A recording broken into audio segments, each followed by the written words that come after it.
Hello साथीहरु, सबैमा राधे राधे। सबै सन्चै हुन्छ होला भनेर आशा गर्दैछु। म चाहिँ यो मेरो छोरीलाई उठाउँदैछु। बिहान उठै छोरी उठ, अब त एक्जाम आउँदैछ, पढ्ने बेला। अनि यसो घडीमा आएर हेरेको त 5 बज्न आँटेछ। यो घडी चाहिँ 10 मिनट फर्स्ट चाहिँ साथीहरु 4:30 चाहिँ भएको हो। अनि त्यहाँबाट लागिगएँ म मेरो काममा। अब लु यताभित्र झाडुसाडु गरेर सिनिक्क पारेर बाहिर निकालेर जबडाहरू सबै अब लु स्वच्छ भारत अभियान होइन, स्वच्छ घर अभियानमा लागेँ अब झाडुसाडु मार्नु पर्यो। यसो हेरेको त यता त अँधेरै रहेछ, अलिअलि अँधेरो हुँदै रहेछ, उज्यालो हुँदै रहेछ। अब रिमरिम उज्यालो हुँदैछ। म चाहिँ धमाधम झाडु मार्न थालेँ। अब खुरु छिटो गरेर झाडु मारिसकेर अनि त्यहाँबाट झाडु मारेँ ओरे। त्यहाँबाट आएर त हेर्छु त मेरो त खरायो बिचरा, घाँस रोइन छ। हिजो त घाँस हाल्न बिर्सेछु खरायोलाई। अनि फेरि अलिकति त्यसको लागि यो चाहिँ मेरो सानो गार्डन छ है साथीहरु, किचन गार्डन। मुलाहरू सागहरू छ यसो अब। अनि यसलाई अलिकति घाँस लिएर हाल्थेँ अब बिहान बिचरालाई रोइन छ भनेर यसो हेरिरहेको थिएँ मेरो मुखमा ठुलो। अनि हेरेँ ओरे यसलाई उ गरेँ। यसको चाहिँ बच्चाहरू चाहिँ छैन अब। अनि त्यहाँबाट फेरि यिनीहरू छन् नि महाशयहरू। चारवटा मेरा ठुल्ठुला महाशयहरू हुनुहुन्छ नि, पछार्छ मलाई, कति कुदाउँछ लिएर बान्यो अरे। नि छेउको आन्टीलाई यसो अब बिहान हाई हेलो मर्निङ भन्नु पऱ्यो नि। अब छेउ छिमेकी भएर होइन, यसो बिहान त हाई हेलो गर्नु पऱ्यो। अनि त्यहाँबाट लाग्यो मेरो, लु यता पनि छ झाडु मार्न, उता पनि छ झाडु मार्न भन्दै लु सबैतिर झाडु मारेर थुपारेँ यहाँ जबडाएर।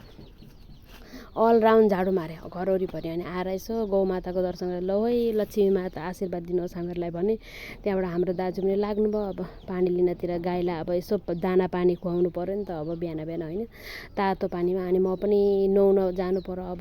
बेला भई मेरो पानी रेडी भएको थियो, नुहाउनलाई चल्थेँ। अब नुहाइधुवाइ गरिसकेर आएर त यहाँ चिटिक्क पारेर ओछ्यान मिलाएर चटक्कसँगले मन पनि खुसी लाग्यो। अब सिनिक्क पारेर मिलाउँदा ओर्दा चाहिँ अनि आएर डङ्गै लडेँ त्यहाँबाट। अनि हुँदैन लडेर त हुने रहन्छ। अब त लु आफू कामतिर लाग्नु पर्यो। अब लडेर कहाँ हुन्छ भने फेरि आएर यहाँ बाख्रालाई दाना खानालाई ठिक पारिदिएँ। उसको खाना गाईको तातो पानीमा दिनुपर्छ। अनि दाजुले चाहिँ सक मैले चाहिँ ठिक्क पारिदिन्छु, दाजुले लगेर दिनुहुन्छ। अब भाइ पनि हुनुहुन्छ, भाइ चाहिँ अब आफ्नै ट्युसन पढाउनु पर्यो, के गर्नु बिजी। देउरानी पनि छिन्, देउरानी चाहिँ अब सानो नानी छ सुत्केरी, ऊ पनि भ्याउदिनँ अब सानो नानीले गरेर।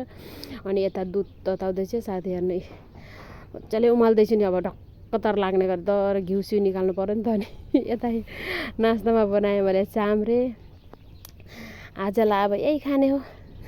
सजिलो लाग्छ चाम्रे बनायो, चटक्कसँगले खायो। आलु र तिलको चटनी बनाएँ स्पेसियल पारेर। अनि अब चाम्रे सजिलो लाग्छ, रोटीसोटी पनि बनाउँछु। अब चाम्रे सजिलो लाग्छ, सर्टकट अब कहिले स्पेसियल भएछ भनेर। अनि यता चाहिँ बाबालाई चाहिँ रोटी बाबर बनाइदिएँ। अब बाबालाई चाम्रे खाना खोज्नुहुन्न। अनि बाबर बनाइदिएँ। अनि आएर त्यति गरिसकेर छोराछोरीलाई पठाएर भगवान्लाई प्रसन्न गर्नु पर्यो नि। अब आजको दिनचर्या राम्रै जाओस् है प्रभु भनेर। अनि आएर सानी पुकुली माया, हाम्री सानी पुकुहरूलाई अब हेर्नु पर्यो यसो।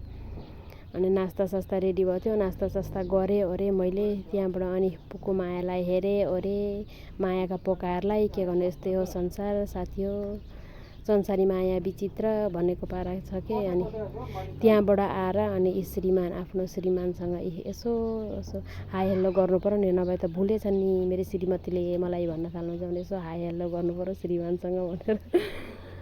अनि यसो हाई हेल्लो गरियो अब दुईजना। त्यहाँबाट बिहानको अब एकैचोटि गफसफ गर्नु पर्यो।